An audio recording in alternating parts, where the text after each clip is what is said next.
We are going to be looking into coordination chemistry today. So I have divided the chapter into 4 different lectures. So into small lectures, so it's easy for you guys to revise. It's a high weightage chapter both in NEET and JEE mains. If you just look at your previous year question bank, you will see a lot of questions, sometimes 2 to 3 questions every year, and most of the time it is easy. Okay. Take your time, make sure you revise the PAQs well. The same pattern keeps coming, and we will be seeing pretty much all the patterns in these lectures. Why are they so important and why is it high weightage? The reason being, many of the coordination compounds are useful for nature and also as body as well. For example, here I have a couple of them. You see hemoglobin, it's the central atom here is iron, you can see that right here, and chlorophyll, it's Mg. So actually you can see that similarities between the molecules, okay, structure wise and coordination wise. And here we have vitamin B12.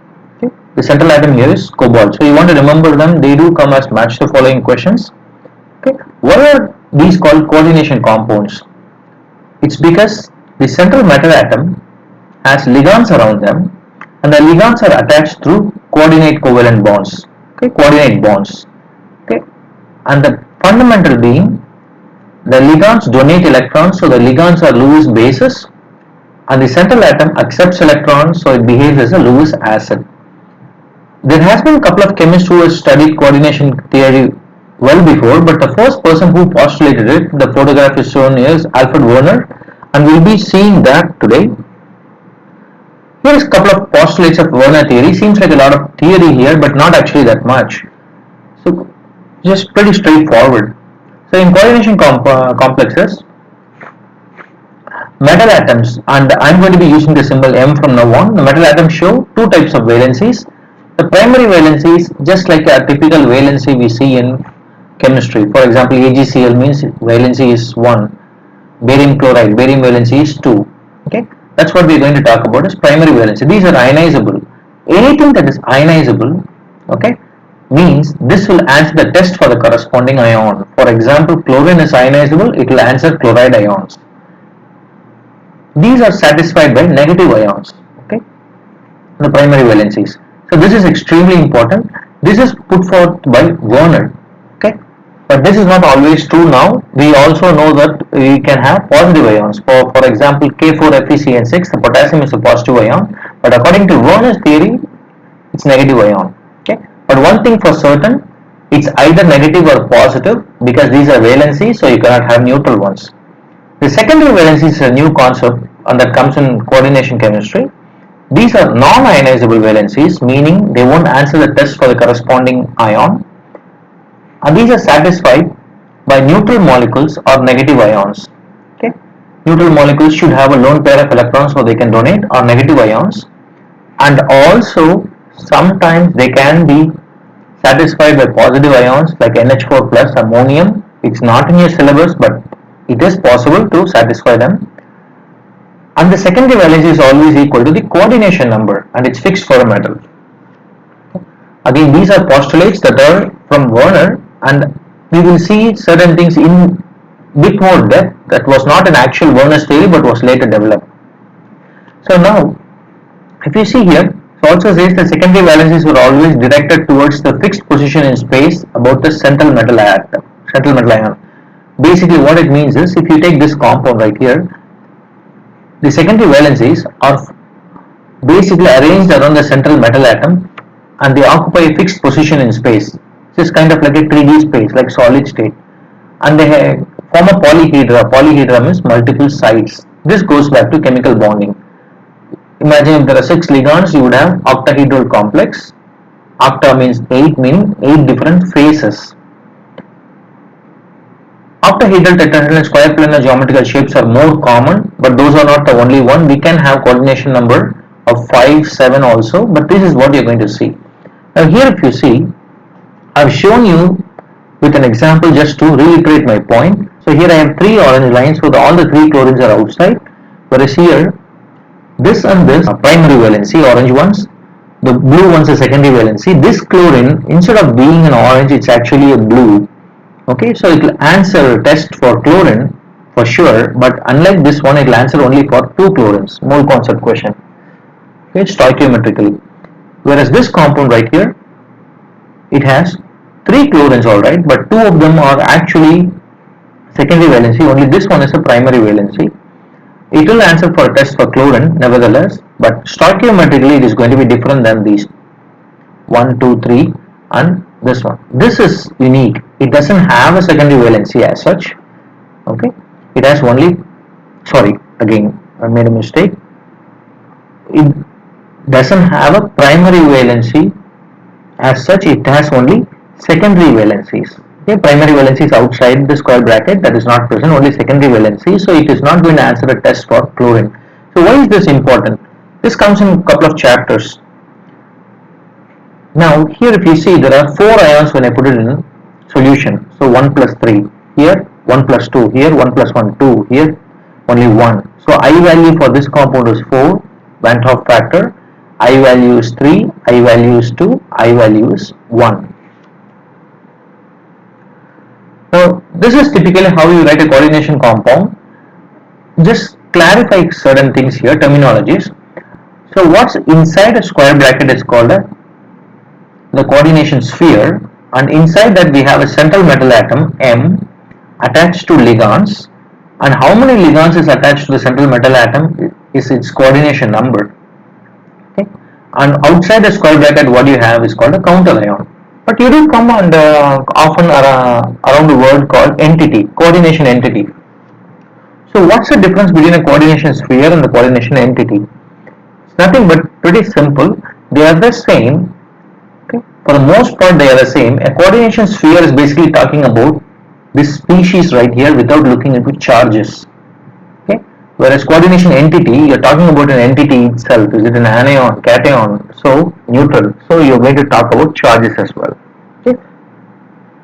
Here is a pictorial representation of the same. You can see the colored version much better. The central metal atom is bound to 6 of the ligands, so coordination number is going to be 6. What's in square bracket is the complex ion or the coordination sphere, including the charge that becomes coordination entity, and outside the bracket there are counter ions. The whole thing is called a coordination compound. Okay. Let's focus on ligands. The ions or molecules bound to central atom are generally called ligands, and they can be positive, negative or neutral. Generally the negative ones are much stronger, but that's not always the case. Okay. The ions, because they donate the electrons, they are Lewis bases. Neutral can donate electrons as well, so all of them are called Lewis bases except the positive one. Okay, but we are not going to look into positive one in detail, it's not in a syllabus. Based on the way they bound, you can call them as unidentate or monodentate ligand, which donate a single pair of electrons to the metal atom, whereas a didentate ligand donates 2 pairs of electrons. A polydentate will donate more than 1 actually, but technically they say more than 2 because we say I have a separate name for it, right? Now here I want to make a clarification here. Dentate and denticity are two different things. Okay, the denticity is the number of donor groups in a single ligand that is bound to M. Okay. What you can see is, now imagine, just take a pen or a pencil, try to hold it and try to write. Now if you look carefully, you are holding it in your right hand or left hand, doesn't matter. You are holding it with how many fingers? Okay, that's your denticity. Okay, whereas dentate is how many possible you have. So your hand is going to have pentadentate capacity, right? 5 fingers are there, but you don't use all 5.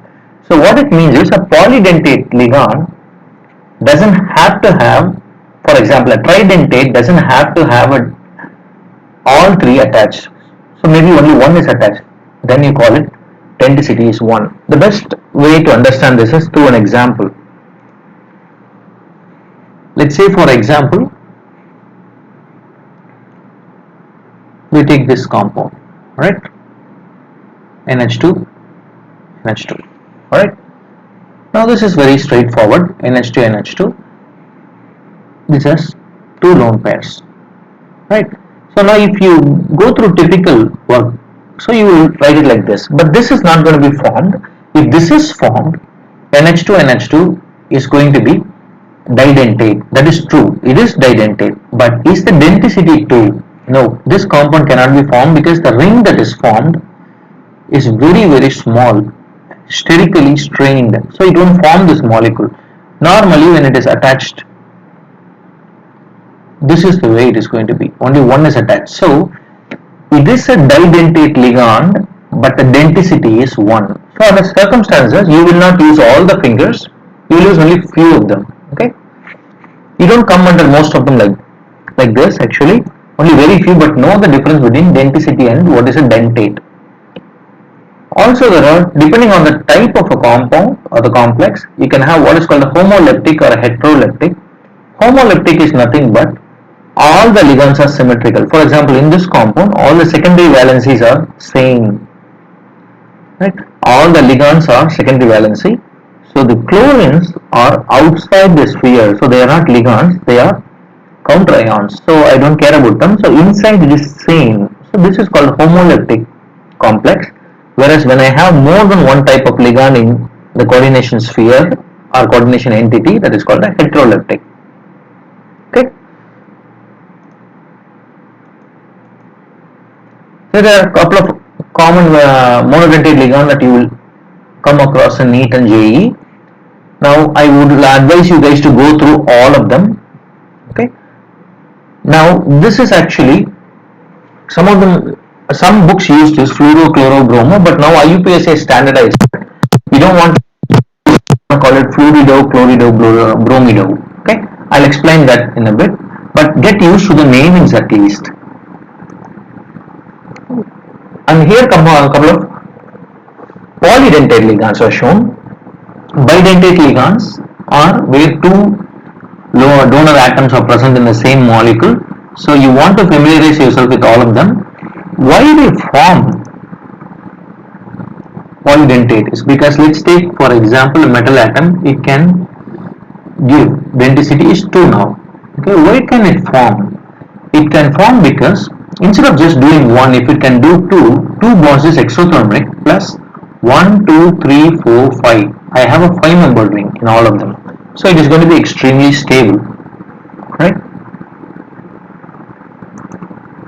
And also you want to know this comes from glycine. This is diethylene triamine. It's a tridentate ligand, but it is very hard for it to actually come around as cation. But anyways, it is good for you guys to expose. This is an important one.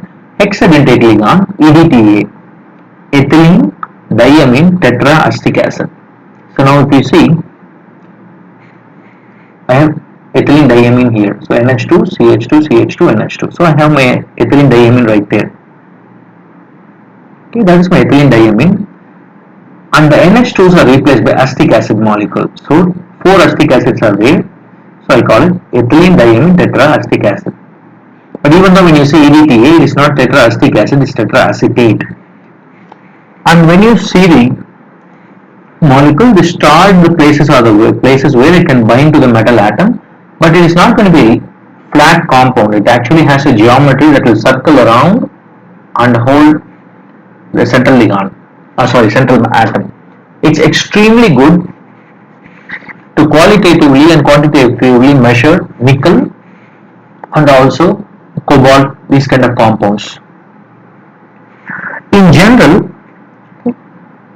ligands that are polydentate, okay, when they can bind with more than one, particularly like EDTA, they can bind more than one, that's called chelation.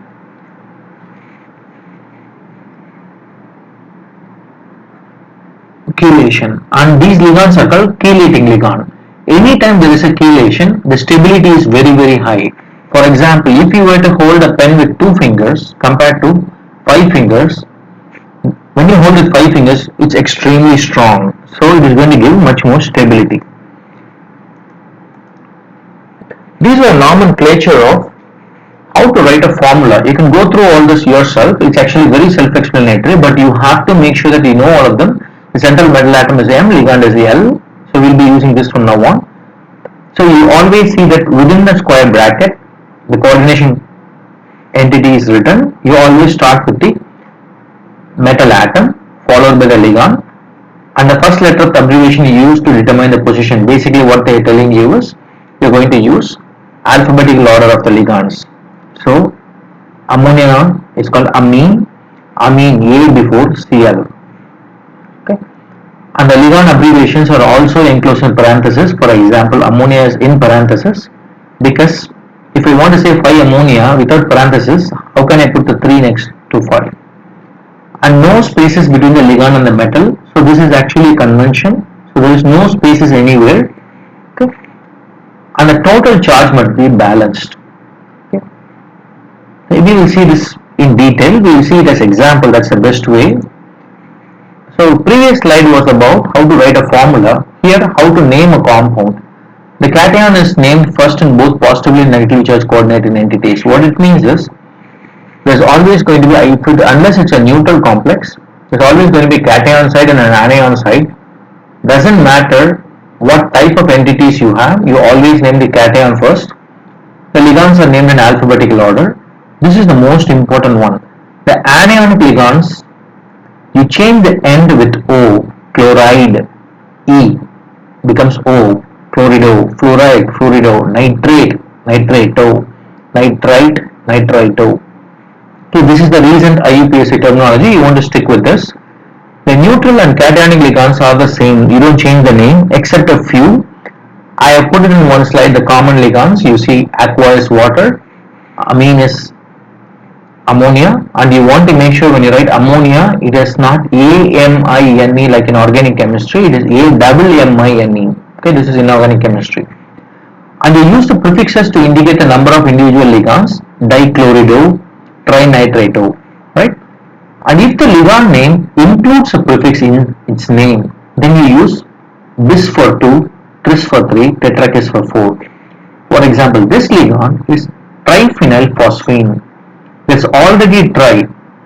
Okay, I cannot say bi-triphenylphosphine. What if there is 3 here? Tri-triphenylphosphine wouldn't sound nice. So they have made sure that you name it differently. So you say bis, tris, tetrakis when this ligand has a numerical prefix already. Right? Oxidation state of a central metal atom in the cation anion neutral coordination entity, doesn't matter which one, is always indicated by Roman numerals in parentheses. This is extremely important. There is a reason why you do that. Okay, we will see that in an example. Why you do the Roman numerals. The cationic complex is named same as the element. So if it is cobalt, cationic complex, cobalt name doesn't change. But if it is an anionic complex, the metal atom name ends with the ATE. Cobalt becomes cobaltate. Nickel becomes nickelate. Few of the metal atoms, when you use them in anionic complexes, they get a different name. They get a Latin name. Iron is ferrate. Okay. Ag is argentate. Gold is aurate. Alright. Seems like a lot, but we are going to practice it so it gets easier. Now I'll let you guys look at this slide because it goes step by step. I'll jump into the next slide where we actually practice it faster. So what I'm hoping is you guys go through this once by yourself and do it. So let's practice this. So the first one I have this complex. I want to name them first 4. The last 3 I want to write the formula. First one I always start with a cation. So this is potassium, and then I don't go platinum. What's inside the anion, I always name the ligand first and then the platinum. So what we have is potassium, A before Cl. Okay, potassium, there is only one, so I don't have to say monoamine, it's amine, trichloride becomes chlorido, platinate. Then how do you get the charges? So now if you see potassium, it is +1. So this complex is -1. Right? So maybe I can show it for once for you guys. Because potassium is +1, this is -1. And amine is neutral, 0.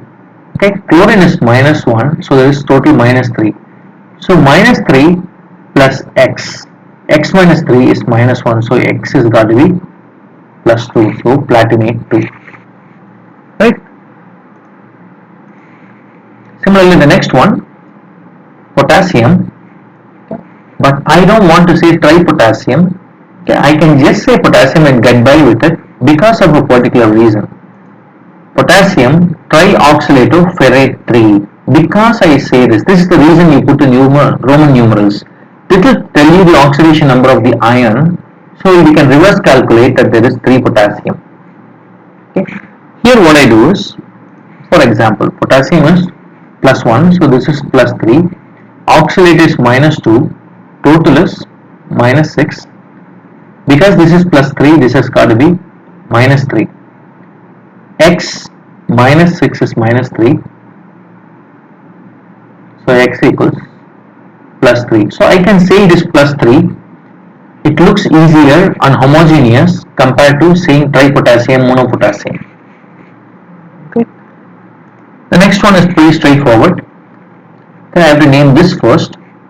Here I ended with ATE because they are negative complex. Here neutral complex. So I don't have to worry about it. If you see here, I have to name my ligands first. I have CH before E. So 2 chlorines, dichlorido, 2 ethylene diamine. Because I have diamine here, okay, di here, not necessarily in the front, it has here also, I put it as bis. The reason, because imagine saying it differently. Dichlorido, diethane 1,2 diamine doesn't sound right. This means it becomes 1. Diethane sounds like separate.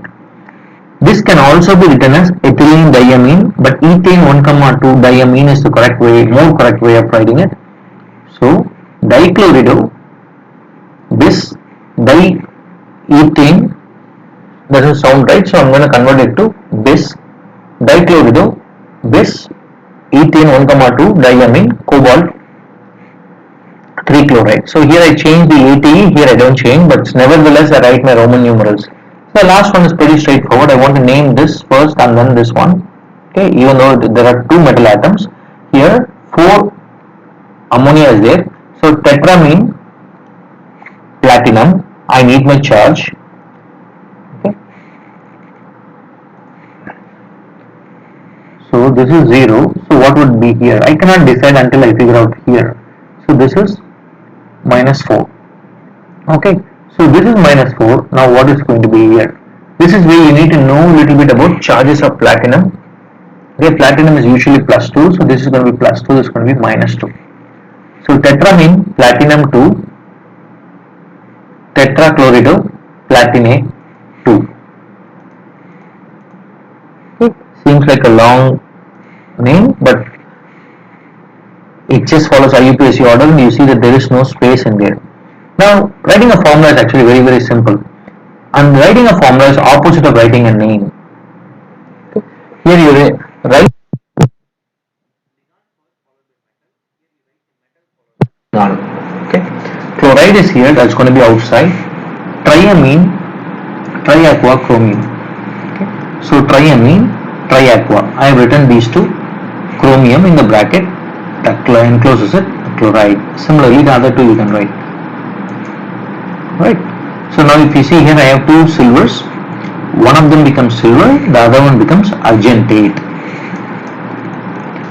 Oops, sorry. Alright, so I kept this lecture to be extremely minimal, so I don't want to confuse this with the important things later, but you need to get your IUPAC right so that you can get your isomerism right. Okay, so I would advise you guys to practice it yourself and see whether you can do this not only correctly but faster. So understand the need, they are not going to ask you to write this name. You are not writing anything. You are just going to figure out 4 options would be given, you should be able to do. But that comes with a trick. There will be very small difference in the 4 options, and they can ask you which among the following is not a valid IUPAC name. So they won't give you this compound, okay, and give you 4 different IUPACs. That's easy. That could also come. But what could happen is there could be 4 options, all for some random. For example, all these 4. Okay, these 4 are given, and there may be anything. Maybe this could be iron 3. So you have to figure it out. Meaning you have to be correct and you have to be fast. Okay. All right. Thank you guys.